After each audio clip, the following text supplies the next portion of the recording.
Testing, 1, 2, 3. Okay. Let's not wait. You want to do a different format and have everybody read a paragraph? Would you like to do that? That everybody could participate in this. Let's start with you, Barry, because you went like this. Since you went like, that means you're first. Anybody goes, that means you're first. Okay, we pick on you. How come the teacher always picks on me? Oh, we're going to learn all about that today. Okay, go. Everyone awaits the redemption. Everyone wants to know what he can do to end the long exile and hasten salvation. Much has been said on this topic, but here we will learn the most functional cause. Fundamental Cause of this bitter exile. By rectifying it, we can anticipate the imminent arrival of Moshiach. All right. First of all, the first line always gets us all. Netflix now has a new series out there, Messiah. I heard We started to watch. I heard he's gay. Well, I heard they made him Jewish, but I heard he's gay. Well, And Brazil didn't like it. we just started to watch it, but Lily. Maybe it's the wrong, because there's a couple of Messiah. But this was. I don't know. One of them's a comedy. He had just no, this is not. Oh, not the comedy. No, he had just led the people up to the security tower in Israel. So we don't know what's going to happen. He's got like They get you on Spilkas. He's got 2,000 Okay, followers. here you go. So many. Oh, sorry, you're right. That was the Yashka story. The Yashka story. He was Jewish actually and gay. That was a comedy. Oh, okay. That Brazil already made a comment that we take that off of Netflix, please. Yes. Okay. But that one, okay. I haven't heard about that one. Anyways, how interesting. How interesting do we await the redemption? Okay. If it doesn't hit you in the face to see the suffering in the world and how many people are going through such suffering, so it should awaken us somewhat that we would love to see the problems of the world solved, especially nowadays with what's going on. Okay? It's pretty heavy, right? They're pretty arrogant, those Iranians, right? A lot of stuff, a lot of dust kicked up. It's just unbelievable, right? What's going on? You'd love for someone to be able to come and say, okay, this is how it's going to play out, and he has the authority to do it, or he's able to win people's hearts that people are going to listen to him. Okay? King Solomon, that was called the golden era of Judaism in King Solomon's time. I think it was only a few years. It didn't last long. But everybody came to him to solve their problems. All the countries of the world to solve their problems, and he solved them. Pretty good, huh? You got to be a real smart dude, right? To know how to solve everybody's problems, okay? Including probably straightening out the corrupt people, right? Probably because he was probably able to look right through the person going, well, you're a corrupt son of a beep, and maybe you just better check out or something like that. I don't know how you would do it, but okay. Somebody with the wisdom and the smarts to turn people around. So, but in any case, it would be really nice to learn the fundamental cause to the bitter exile. And, listen, when I grew up, I never knew that we were in exile. Did you ever know that we were been in exile? No. No? No. No? Right? No one ever told me. You know that we were in exile? I heard about some temple somewhere, and it was a Cohen's. I used to work in some temple somewhere. I had no idea. I had no idea that Israel was the Holy Land. It was our homeland. I really didn't know. I wasn't educated. I was educated in Los Angeles, California. And, the Jewish education was a lot of surf. A lot of surf, okay? So we'd love to find out, though, by learning what the fundamental cause is, okay? So this is what Rabbi Arush, who did this book, Garden of Gratitude, is going to attempt, okay? Interestingly, you have to put now in your head, how does gratitude, and obviously the first paragraph he's talking about is bringing the redemption of the world. Now you're probably thinking in your mind, How does gratitude going to bring that? Okay. Well, let's see. Let's go on. Who wants to continue reading? Go. The book of life, to find out what this important cause is and what needs to be rectified, we must reflect on what the Torah says about the first redemption from Egypt. From that prodigious event, we can learn what will bring about the final redemption which we yearn for every day. That's kind of interesting what he put in this paragraph. Okay? So he wants to find the cause, right? To find out what this important cause is, I mean the cause for our exile, and what needs to be rectified. So he goes into the Torah and looks at the first redemption, right? In order to figure out the code of what's going to be in the final redemption. So obviously what happens is interesting. He's connecting the redemption from Egypt to the final redemption. Have you ever heard that what was connected? No? He says that's the first redemption. But he's Any other redemption Yeah, but he's between now and then. Yeah, I mean, it's like, where's he coming from? Okay? He wants to reflect on what the Torah says about the first redemption. I don't know what you can ask, what does that have to do with it? Right? What does that have to do with the final redemption? Okay? But he wants to pull something from it that'll hopefully help us in the future redemption. Okay, go on. The Torah is neither a history book nor a story book, God forbid. That's a pretty strong statement, right? Did you think that the Torah was a history book or a story book? Part of it is history. It's got a lot of stories in it, won't you agree? Okay. I gave a class on this. I heard this actually from Rabbi Moshe Weinberger, who told us a great parable about a king. It's from the Baal Shem Tov. His son, the prince, he got a little bit arrogant. He needed to be taught the ways of the world. He needed to know his place. And in order to be able to rule the country, he needed an education, a hard one. So he sent him to a faraway place, to this village, very far away. For a long time, he just sent him there. And the prince, the son of the king, hung out in this village. And he learned the ways of the village, he spoke their language, and did whatever their customs were. And then after a while, he says, okay, it's time to get the prince back. So he sends some wise men to go get him. And here come the prince, these wise, the advisors, messengers of the king to go get the son. And the son goes, what are you talking about, man? Where'd they find him? They found him in a pool hall, drinking beer and playing pool, right? Hanging out with the boys. He's like, I'm not going with you. This is my life. And they're trying to tell him, and he's not listening. He wasn't going to listen to them. And he sent more people, and he wouldn't listen to them either. Till finally, there was one wise man who says, I'll get him.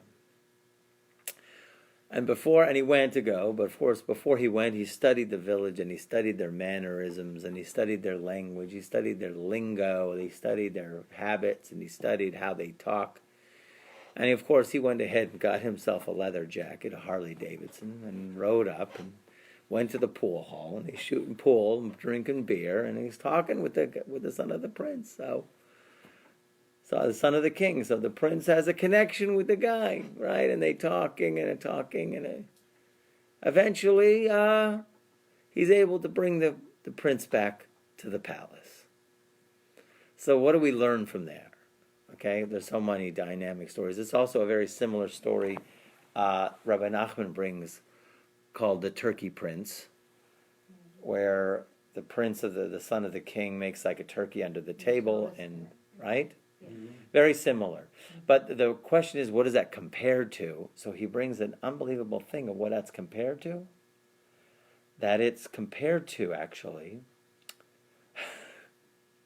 bizarre as it is, we were sent down to a very far away place from the palace of the king. That means you and me. And we got comfortable here, right? And we don't consider any spiritual ways or things like that. So the king wants to bring us back. How's he going to wake us up? How's he going to bring us back? Right? So he sends a message, and in the message are all these stories. In other words, the Torah. The Torah, the stories of the Torah are compared to like that guy, the messenger of the king who wears the leather, drives the Harley, and comes in to have a dialogue with the king. So the son of the king can relate to this guy, right? So God, who gives us the Torah, he gives us the Torah in the form of stories. Story that we relate to, right? So we learn about Abraham, we learn about Noah, we learn about Moshe, we learn about all these, only that we could have some kind of connection, but it's only a stepping stone to get more deeper. And we also learned before, if you remember, that portion of the Baal Shem Tov, that the Torah is not necessarily a history or a storybook. And he says, God forbid. Because why? There's much deeper lessons to learn within those stories. They're all only to wake us up to realize there's something bigger going on. Okay, go on. The Torah is an instruction manual for our lives. Every single item written in the Torah is there to teach each and every person what Hashem wants from us. Thus, the Hebrew root of the word Torah means instruction. Did you guys know that? Mm-hmm. Right, means teaching. Yeah. Go on. The Torah instructs those who learn it and shows them the path they should take. This is why we want to discern what the Torah relates about the exodus from Egypt and the people of Israel's desert sojourn and eventual entry into the land of Israel. If we drop the proper conclusions, we will understand what pitfalls to avoid, and what we need to amend as we strive for the final redemption. All right, so the point here is, even though that we see the whole story of the Exodus from Egypt and all of its details, there's more there. Because otherwise, Hashem could have written in one sentence, and we were in Egypt, and he brought us out, end of story. Right? Instead, no, we got 1, 2, 3, 4, 5, 6 parshas. Okay? So it's much more than that, and he wants to get into the deep part of it. Okay? Go on.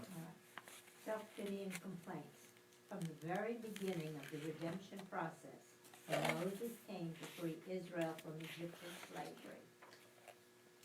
And throughout the 40 years they were in the desert until their entry into the land of Israel, the children of Israel complained. Okay, there we go. Okay? Number 1. They always complain. fetch. Usually fetch. Okay. This behavior resulted in a positive commandment to remember every day how much we infuriated God with our complaints from the very beginning of the redemption in Egypt. Remember, do not forget all that you angered Hashem your God in the desert, from the day that you left the land of Egypt until you came to this place. You have been rebels against God. So that's a verse in Deuteronomy. Okay? So it's like God is commanding you to remember. Okay?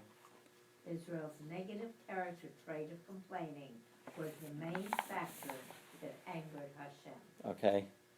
So how are we today? How are we doing? Scale of 1 to 10. Major fetchers. Well, back to what you said, the opposite of complaining is gratitude, I would say. Is there a good place for complaining?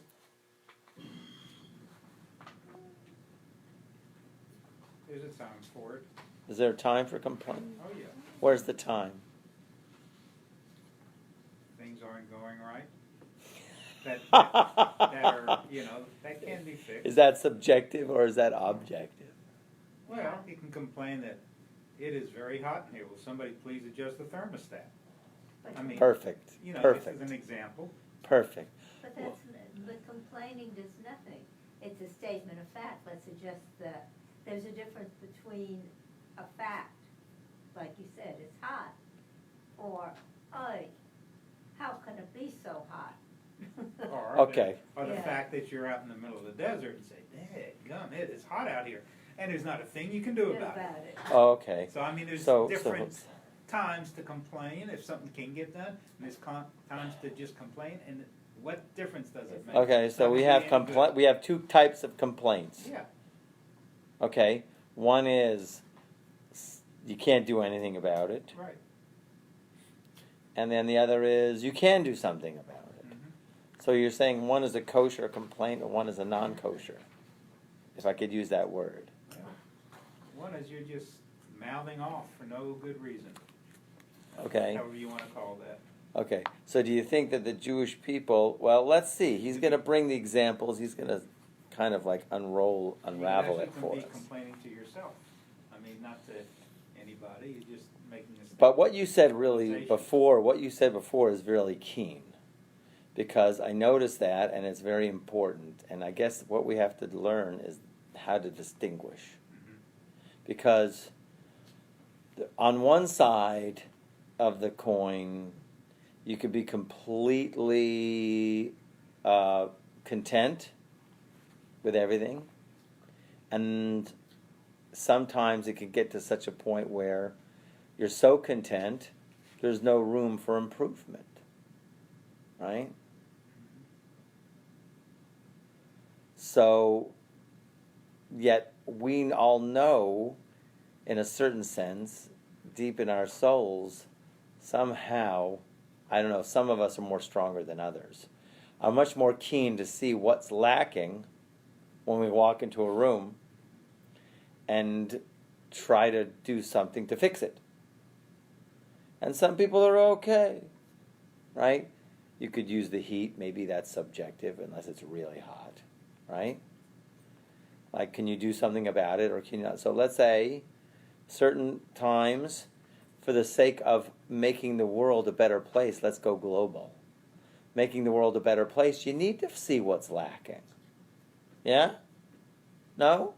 No, yes, but you don't need to complain about it. Ah, so then what's the difference? There is a difference. Tell me, please. There is a difference. Tell me, You come please. into the room and you say, it is too cold, or it is too hot. Period, that's a fact. Not, oh, this is the most terrible thing in the world, it's too cold, it's too hot. So what's the difference? The difference is your attitude on it, and do it. okay. If there's some things you can't do anything about, you can make statements about them, doesn't necessarily mean you're complaining about it.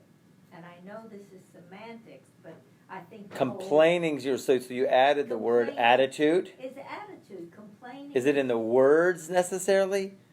Or it's like the energy you come in? It's hot in here. What? Degree It's a degree? of the complaint. What Degree is the of the definition problem. of a complaint? Well, if I'm afflicted with something, versus it's just a little too warm in here for me, that's a degree of my complaint.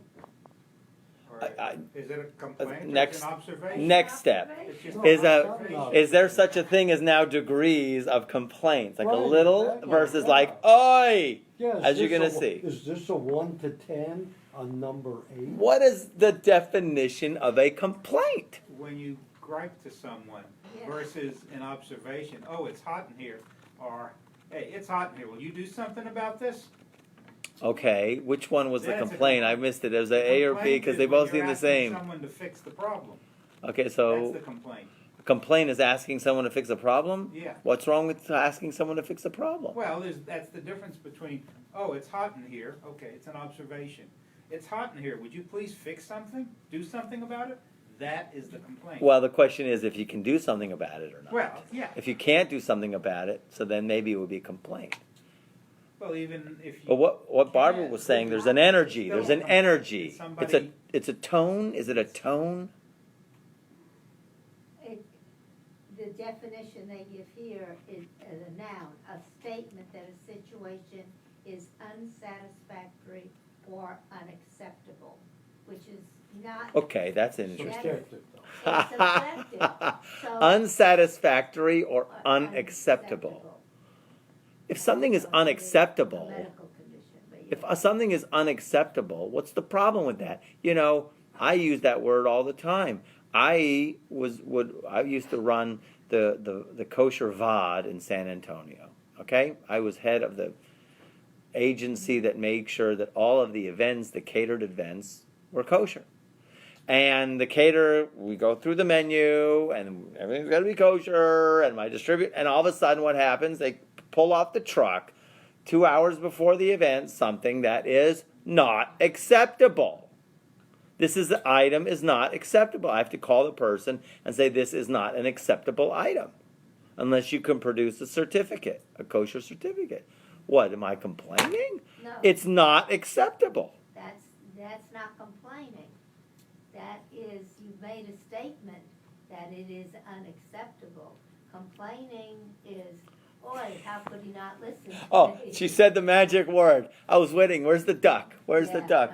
Oi. Oi. Oi. Oi. You got to have the oi in there. Yes, that's right. There's got to be an oi. The oi. Where does that oi come from? Okay? So obviously it's with an attitude.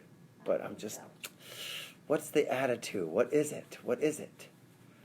I get the attitude, but is it a tone? Is it in the words, the type of words? To say something that needs fixing, hey, it's hot in here, turn on the AC. I don't see a problem. Is that called complaining? No. No? You think it's complaining, Bill? Seeing something lacking that you could fix. To some extent, it's a complaint. You say it's Or maybe, unsatisfactory. let's move it up a notch. Maybe if you've hurt a certain person, then they do it all the time. Yeah. Yeah. Then you have what's called a complainer. Mhm. Because it's like every single place you go to, nothing is right. Yeah. Okay? So there you're putting two and two together and you're putting, I got it. This, and this. We see 4 scenes in a row where this person has been on this pattern of behavior.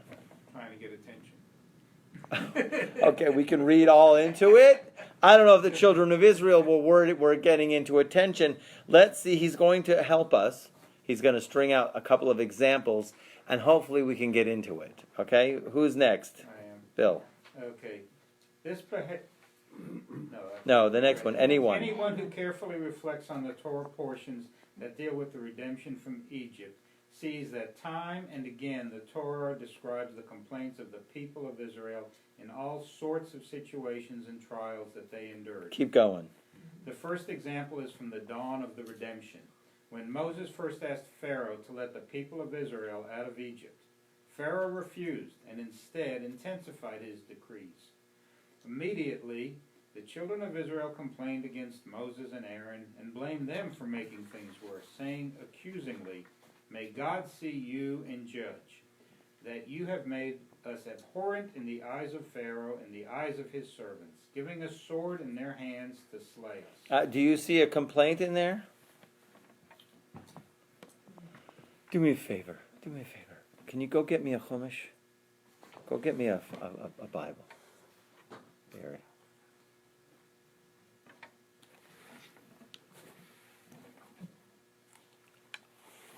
I didn't look this verse up, so I just want to look it up. The children of Israel complained against Moses and Aaron, but it doesn't really...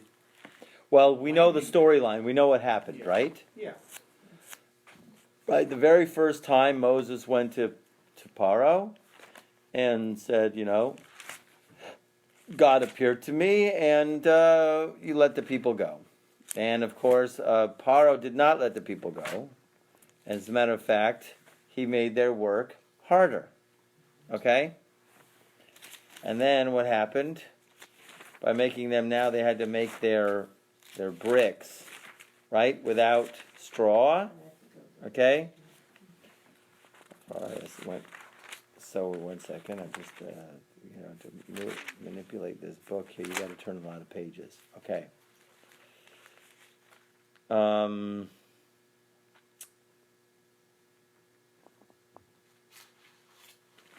are we? No, sorry, one too much. 1 second.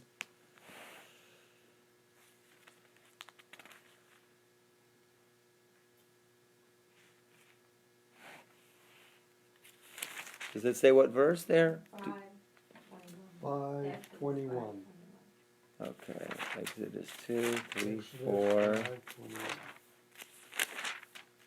5:21.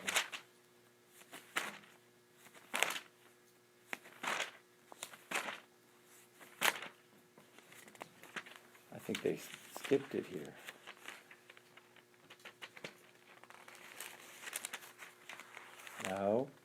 No, a lot of commentary here. Sorry about that. 4, we're getting closer. 5:21? Yes. Okay, here.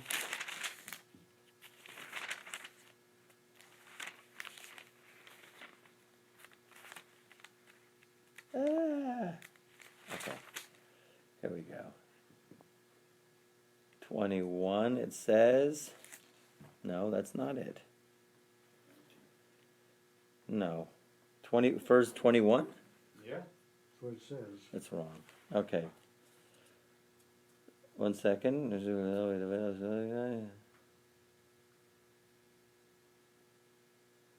Nope. Giving a sword in their hands to slay us. Okay. That's 5:21. No, it's not here. Okay, fine. I'll have to look it up later. Okay, because it's not the correct verse. Okay. So in any case, okay. Do you see a complaint in that? Well, he's Well, it complaining. said. They say that children of Israel complain. They say making it worse. That Moses and Aaron made things worse. Okay, and they accuse them. May God see you and judge. Okay, in other words, obviously there's a judgment there. Okay? They're reasonably upset. Maybe that's the difference between a complaint versus a statement of fact. But if you read on, it goes back to gratitude. What he's saying is that they didn't thank Moses. Oh, okay, so right, you want to read on here. Go to the next paragraph here. Go on. Not only did they not thank Moses for his efforts to redeem them and for risking his life going to the Pharaoh on their behalf, they blamed them for their intensified slavery. If they would have had some measure of gratitude, they would have appreciated Moses' effort and understood it, and was only natural that Pharaoh would not want to release slaves that worked so well for free. After all, it's highly unlikely that Pharaoh would simply give in and say to Moses, "Fine, they can go." Pharaoh's angry reaction was a necessary part of the redemption process. Okay, so here I'd just like to get into this whole situation here. What he's saying is quite kind of blew me away when I read this. It was like I would never, I actually, if I would read the narrative and I've read so many times, I don't blame them, right? All of a sudden they go out to work the next morning and all of a sudden, no, you gotta make the same amount of bricks and you gotta get your own straw, and you're like, wow. And if you didn't produce the same amount of bricks, you got beat. So what do you expect? But then again, I guess that you can say that was a test for them. What he's flipping it around was they could have had gratitude. They could have been say, okay, we appreciate what you did, Moshe. At least you gave it a shot. Yeah, you put your life on the line. I guess so, because I always wonder, how did Moses just walk in? You can't just walk into the White House, can you? Okay. Maybe they didn't have guards or something, or I don't know. How did he? I'm sure they had guards in Paro's palace. Oh yeah, they had guards, but he's just walking right through. I don't know. Maybe because they knew him. Yo, Moses, my man, how you been, man? I knew you when you were this big, man. Okay, I don't know, but in any case, he was unsuccessful, and the Jewish people could have said, "Hey, we really appreciate it."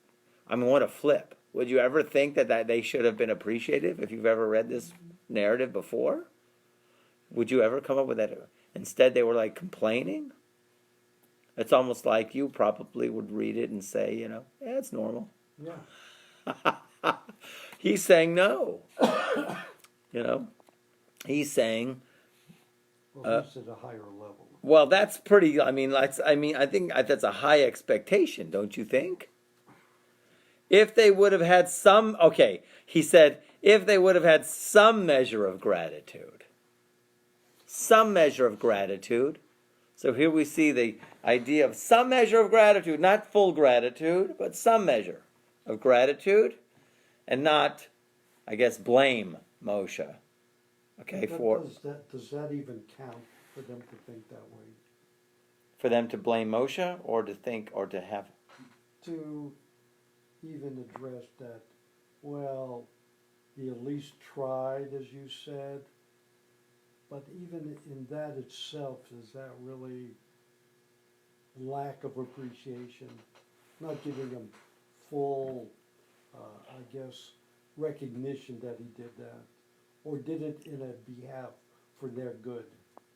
I guess I'm not making that. No. You're saying listen, with the way you look at things, if you have a whole bunch of choices, it is a choice. It is a possibility where they could have appreciated him risking his life to go to Paro, ask him for such an absurd request, right? Paro's going to really say yes. Can you imagine what people are saying while Moshe came to the Jewish people, he came to the elders, he gathered them around, he says, God came to me, and he showed them all the signs, with the blood and the hand, and the white hand turning into white, and he showed them the signs, right? And they're elated, they're excited, they're happy. But do you think after he left, they're going, do you think he's going to be able to pull this off? What, Paro's going to go, okay, you can go. Sure. Free pass. Labor. Yeah. Yeah, okay. Everybody was doing Yeah, stuff. why not? Something, and we'll give free corn chips and popcorn for everybody on the way. Okay? It's not, how many people really thought that, it's going to happen, right? They probably, I'm amazed that somebody held him back and said, Moshe, you can escalate things. You're going to escalate the situation here. Labor Make things worse for us, right? Yeah, we're not on the union status right now. There's no union, right? Right? So obviously they didn't try to stop him. They were excited. They were rooting for him. But I'm sure there were people there were going I don't know how well this is going to go down. But even then, it seems to be what he's saying, and maybe you agree or maybe disagree. Some measure of gratitude. It would have made it completely different. Okay? The paragraph says that. The lack of appreciation was the reason for the intensification of the exile. Yes, that's what it is right now, right? Exactly. Right, go on, Shirley. Yeah. The lack, this lack. This lack of appreciation was in itself the reason for the intensification of the exile. If the people of Israel had overcome their ingratitude from the start and thanked Moses instead of complaining, they would immediately have been redeemed. That's an astounding statement. That's an astounding idea. Now, If they would have just said, okay, they go out the next day, no straw for bricks, and they would have said, okay, thanks, Moses, we really appreciate it, and while they're passing out, so it would have been an instant redemption. what does that mean? Okay, we're going to have to hold on to that question probably to the end of the book. Okay? Seriously. Yeah. What? What does have been redeemed? Does that mean poof, Pharaoh would have been gone and they would have been magically in the land of Israel? What does redemption mean? Okay, so let's look at it just simply, basically, I think the answer it would be, you got permission to leave Egypt. Just leave Egypt, not the whole bit. But, instantly have been redeemed would have been, maybe there would have been a few days of this really hard labor without straw, but if they would have had a different attitude, he's saying, and it's an astounding statement, and we have to hold on to this because you're right. How's that work? How's that mechanism all of a sudden, right? Right? A little bit of appreciation for what Moses is doing, and it would have played out differently. Okay? Let's go on. The next example. The next example. After a series of awesome plagues, the people of Israel left Egypt by virtue of God's mighty hand. When Pharaoh chased them, they complained, "Are there no graves in Egypt that you took us to die in the desert? What have you done to us to take us out of Egypt? This is just what we said to you in Egypt. Leave us alone, and we will serve Egypt, for it is preferable to us to serve Egypt than to die in the desert." Right? Here's where you get classic sarcasm. I think this is the first place where we experience Jewish sarcasm. What? There's not enough graves in Egypt? You took us out here? Right?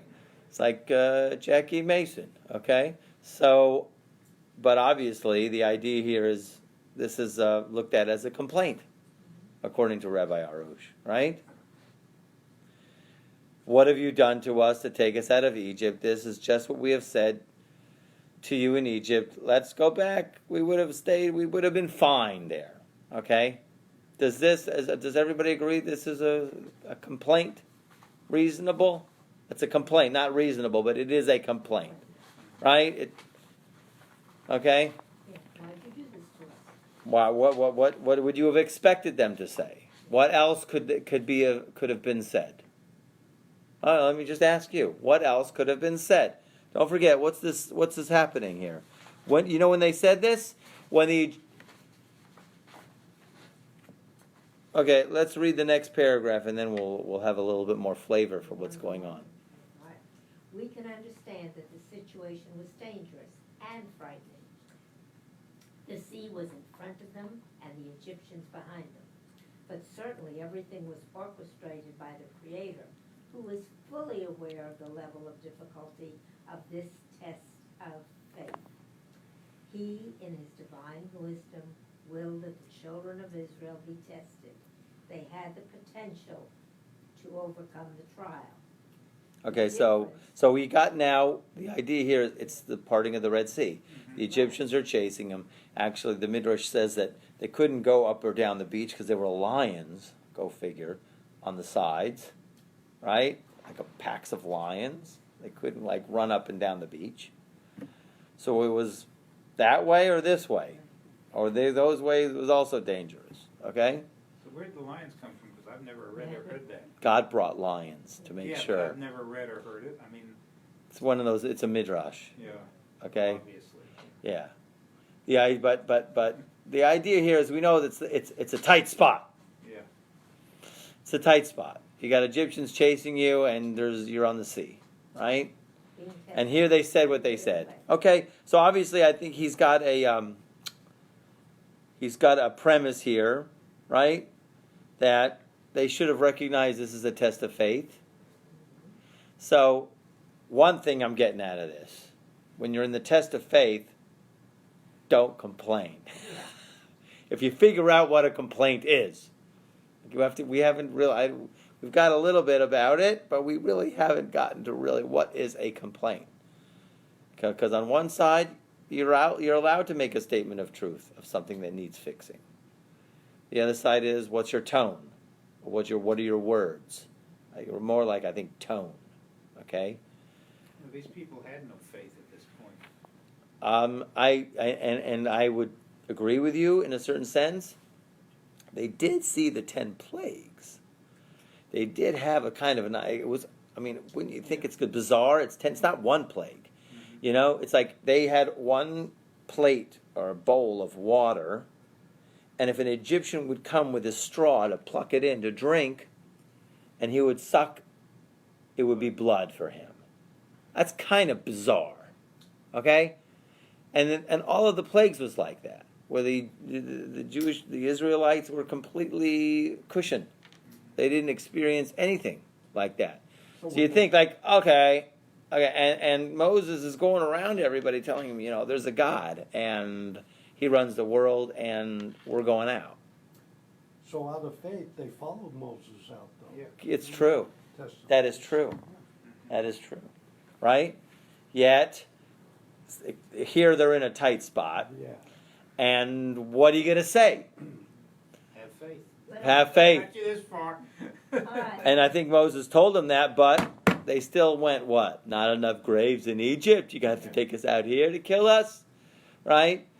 So obviously, I think that's a level of, here you have a complaint, and then you'll have the idea of gratitude, and where do we, and is there a gray area in between? Okay, so we're going to try to figure this out.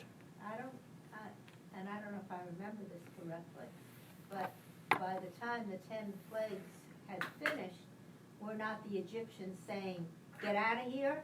Here's our gold, here's our cattle, just leave. Yes. So it wasn't the Jews who said, okay, we're going. It was the Egyptians who said, I've suffered through enough plagues. Get out of here. Or the combination thereof. Yeah, Yes. so do I remember that? So then, yes, that's true. They were, Go.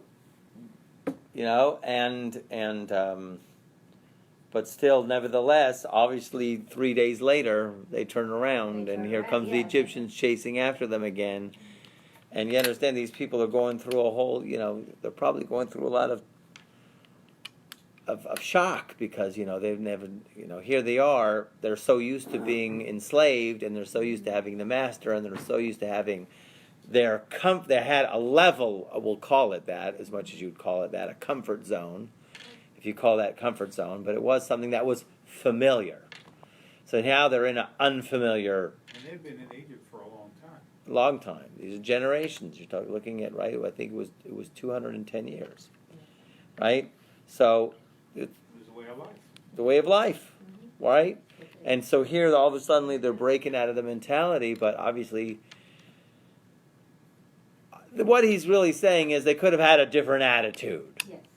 Okay, there could have been a different attitude, and so therefore that is example number 2. The first example was the first time that Moses went, and the second time was at the Sea of Reeds. Okay, go on.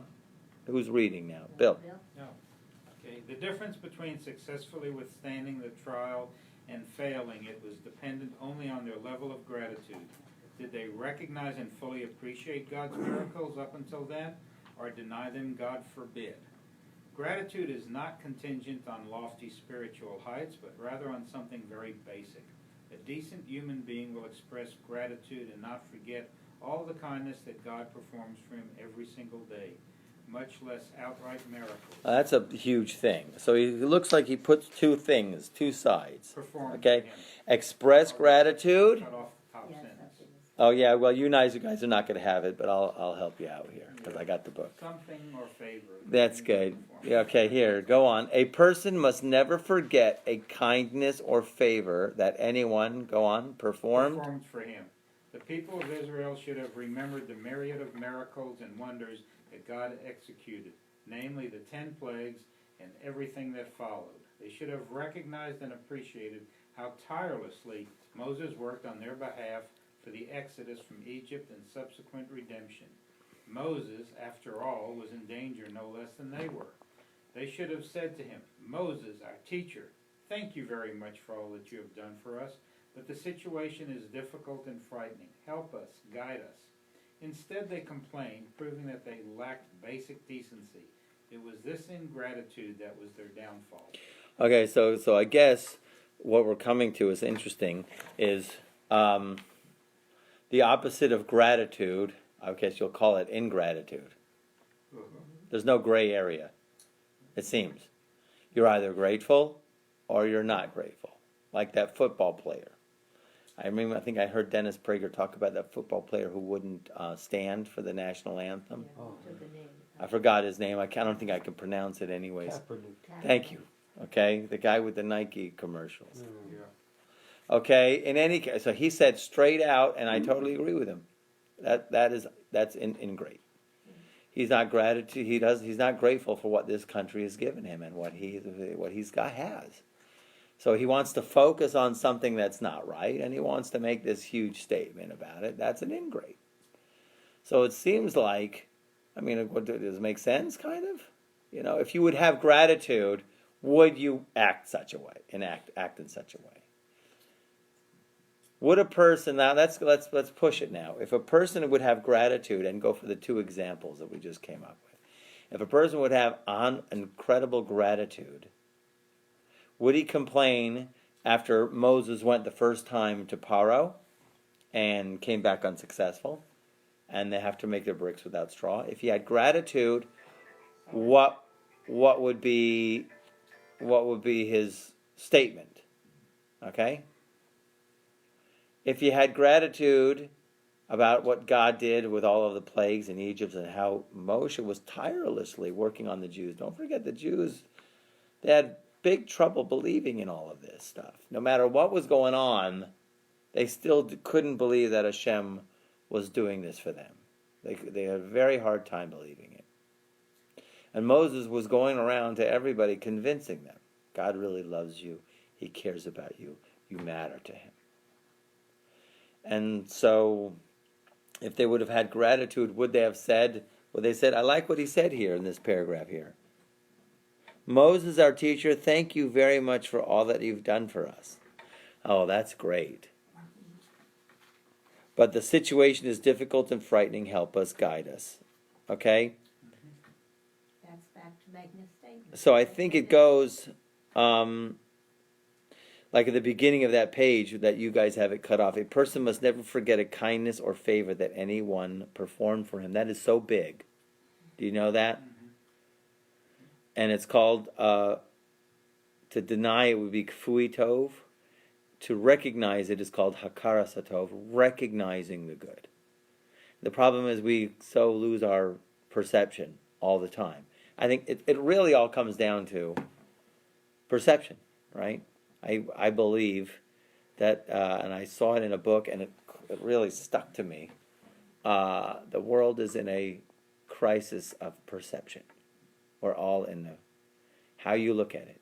How do you look at Soleimani getting killed? How do you look at it, right? You see, there's a whole half of the country, and I don't know about half of the country. I certainly hope it's not half the country. But they're saying, like, what a terrible thing. He was such a hero. I think, are you hearing that? Yeah, I'm hearing that people saying, like, he was like, look at how many people came out for his funeral, right? Meanwhile, you don't know that the Iranians forced everybody out at probably the gunpoint. They made mandatory, everybody's got to close their stores and shops, and, everybody's got to come out, right? They don't know the whole story, but anyway. In any case, perception. You see, right? We don't really know. The bottom line, if you just sit back and say, I really don't know, boy, that's already a plus. Because once you pull your perception in it, and you've already made your decision, it's very hard to unhook that and reframe it, see it in another way. But the idea of what we call hakara satov, recognizing the good, using the powers of perception to sing what, and believe me, we do this all the time, don't we? Right? Somebody does something that isn't so pleasant. So, we don't feel good about it. And you can mull over it. And when you see that person, you could bring it up to him and make your statements or whatever it is, complaints, or give him a rebuke, right? But would a person step back and say, well, has this person ever done me any good? Has this person ever done me any good? And then if you do recognize the good that this person has done you, will you approach him in the same way? The most amazing thing is the very first 2 plagues in Egypt. I'm sure you've heard this before. I think the first 3 plagues. The first plague in Egypt was the blood. Do you know who turned the blood red? Do you know who did it? Was it Moses? No. It was Aaron. Aaron did it. Aaron took the staff of Moses and turned the rivers into blood. Aaron did it. It wasn't Moses. It wasn't according to Cecil B. DeMille. No, you're right. And the second one and the third one was the same. Okay? The second one was the frogs. The third one was the lice. The lice came from the dust. Now, why couldn't Moses do those plagues? You know why? It's unbelievable. It's so deep. It's so deep. Because the river did him a favor once upon a time. The river did him a favor. It carried him when he was a baby in the box. And he couldn't hit the dust to make the lice, which came from the dust. He couldn't do that because why? The dust did him a favor. What was the favor that the dust did him? He buried the Egyptian in the sand. The sand did him a favor. It kept the Egyptian there. I don't know when they ever found the body. I don't even think they ever found the body. Okay? But in any case, the sand, the dust did him a favor. He could not hit the sand because it did him a favor. That's a physical object. That's a physical object doing you a favor. And Moses, no, we don't do that. He had carried that gratitude with him to such a degree where I'm not going to strike the waters of the Nile and I'm not going to strike the dust. Aaron's going to do it. Because why? We have a karas hatov. We always recognize the good, no matter where it came from. So according to the Torah, did God command these actions? I'm trying to go ahead. Let's look at it inside, right? I think what he says I'm here. saying if he commanded Moses, no, some of my adjective to this, it's like.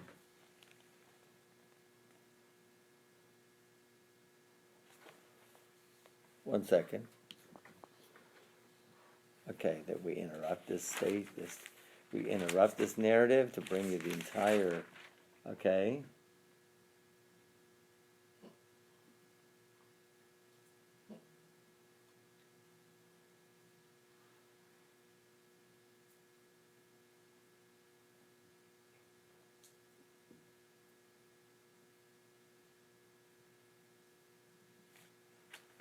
Okay, sorry. First they have the whole idea with the snakes. I'm just getting to the river.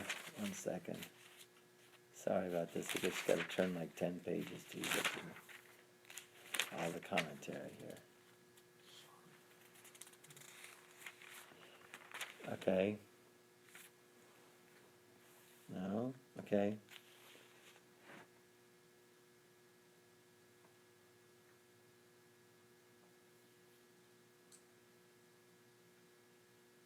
So he appears to Paro at the Nile, and he says to him, right, Hashem, my God, the God of the Hebrews, has sent me to you to say, send my people, and that they may serve me in the desert.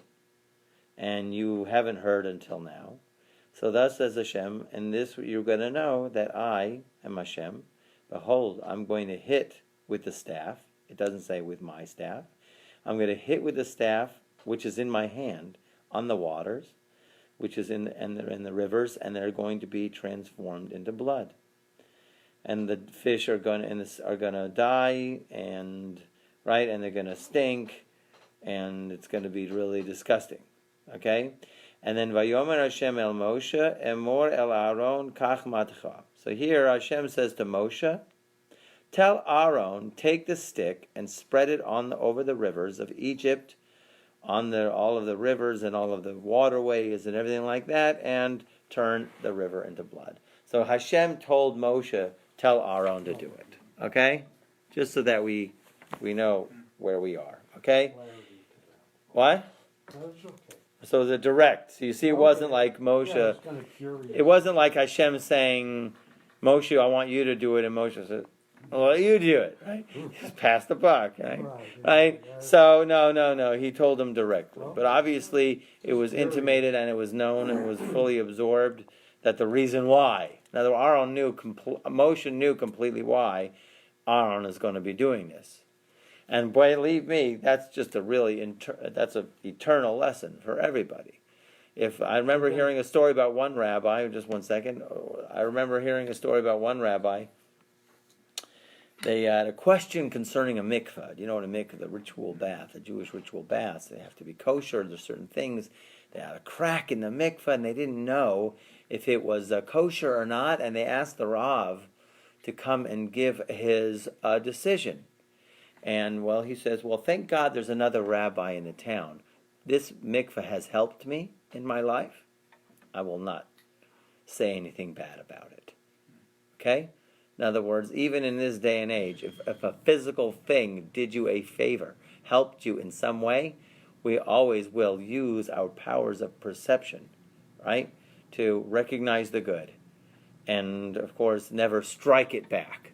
Okay? Hakaras Hatov, huge. Okay? All right, should we go a few more minutes here? What page are we on? 24. 24? Okay. Go up, Barry. Obviously. Obviously, one couldn't expect the children of Israel, recently emancipated slaves, to attain the level of faith where they could perceive that a seemingly dire situation was for their ultimate benefit. This level was too high for them at such an early stage in their redemption. Under slavery by the idolatrous Egyptians, they had sunk to a low level of spirituality and purity, the spiritual impurity, where the divine light was deeply concealed. However, they could have expressed some level of appreciation, offered thanks to Hashem, as well as Moses. At the very least, they could have refrained from complaining and denying that the good that Hashem and Moses had done for them. After all, they saw fantastic miracles with their very own eyes throughout the period of the 10 plagues. Go on. Had the people of Israel been appreciated, they would have immediately have witnessed even greater miracles. Once again, here he's giving you a code of having appreciation even in those moments, and therefore you're open to even greater miracles. Right. Okay? Go on, Shirley. Instead, the children of Israel said, it is preferable to us to serve Egypt. Humans tend to be fooled by the falsehood that surrounds them. As such, the children of Israel resigned themselves to a life of slavery. If they had sought the essence of truth, they would have agreed to die 1,000 deaths rather than continue to live in the wanton atmosphere and crushing servitude of Egypt. Furthermore, if they had developed the character trait of gratitude, they would have understood that it is preferable to die 1,000 deaths and not to deny the kindness that Moses had performed for them. That's a pretty strong statement. Die 1,000 deaths, okay? But don't deny the kindness that Moses did for them. Go on. If the people of Israel had pondered the truth objectively, they would have realized that Moses did a tremendous amount on their behalf. Their predicament was not his fault. On the contrary, it was a trial for them, a test to see if they would appreciate his kindness or regard it, God forbid. Go on. What? Barbara. Oh, the next instance of ingratitude came after the splitting of the Red Sea. The nation had gone a few days without water until they came to a place called Marah. But the water there was bitter and undrinkable. And the nation complained to Moses, "What will we drink?" They should have said, "Thank you very much for all of your efforts on our behalf until now.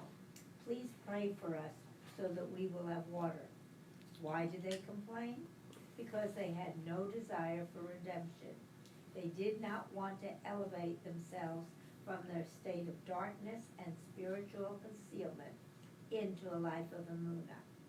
They left Egypt reluctantly, as if they were doing Moses a favor. Subsequently, every time something did not work out for them, they complained. "We told you not to take us out. we did you a favor by leaving Egypt, and now look at us. We were doing you a favor. Yeah. Okay. Well, We followed you, and look where you brought us, right? so the idea here is we're starting to get a sense of what it means to not complain. Okay? So complain obviously is an attitude, but what gets us instantly out of the complaint is recognizing the good. Once you recognize something good, Well, after being in slavery all these years, they didn't know anything about appreciation. now that's an interesting idea. And that's, I mean, there was nothing to be appreciative for. I mean, there was, because they were still being fed and housed, but the conditions they were in, they didn't understand appreciation. I hear what you're saying. So how can you blame them, right? How can you give appreciation when you don't know how? So do you know what we are called in Hebrew? Yehudim. Yehudim actually comes from the fourth son of Jacob, whose name was Yehuda. Do you know what that means? A Yehudim? A Yehud? Yehuda? When he was born, Leah, his mother, says, now I will thank Hashem because he's given me a fourth son to my husband. Okay? I fulfilled like way beyond the portion of all of the other co-wives. So the word of Yehudi comes from the word Hodah, which means thanks. Really, if you want to look at it, our name, which is our essence, Yehuda, or a Yehud, right? It's intrinsic, even though I see what your point is, and I don't necessarily have an answer, but somehow part of our essence is to give thanks, because that's who we are. We're supposed to be the people that always give thanks. Yehudim. We are the ones who always give thanks. Okay? It should be our essence. It hasn't been. But it also has to be taught, because There when you have go. Kids, Okay, I agree with you. you know, you get a gift, you have to say thank you. You teach them. Okay? So you don't think No, there's man. been any education in Egypt, all their hundreds of years of slavery, ever to say thank you to anybody for anything? Yeah, I guess. Okay, no, I agree. Thank you for not killing me. You know, maybe. Thank you for only beating me 5 times, Exactly. Master, instead of 10 times. Yes. Okay? You've got kids. How do you handle that? Do you instill them Always. in that? Yes. Truly. And we always do. Just like you said, somebody comes over and gives a gift. What do you say, Johnny? Mhm. Say thank you. You always instruct to say thank you. The question is, you could say thank you and it's lip service, but does it mean something Right. here? Right. And then does it really penetrate you? And then are you a grateful person? And then you can learn to appreciate. And then you learn to appreciate. Okay? We'll leave it all for here, and Emir Or do you Hashem will want to continue. expound on it? We So should do you bring think these it's There's a lot of questions that we still have to figure out. And we're Okay? gonna finish this next week, right? Yeah, I mean, I'll go on with this for a while. I mean, until you guys get tired of it and So throw we that at bring me. this next week, right? What? We bring this paper with us.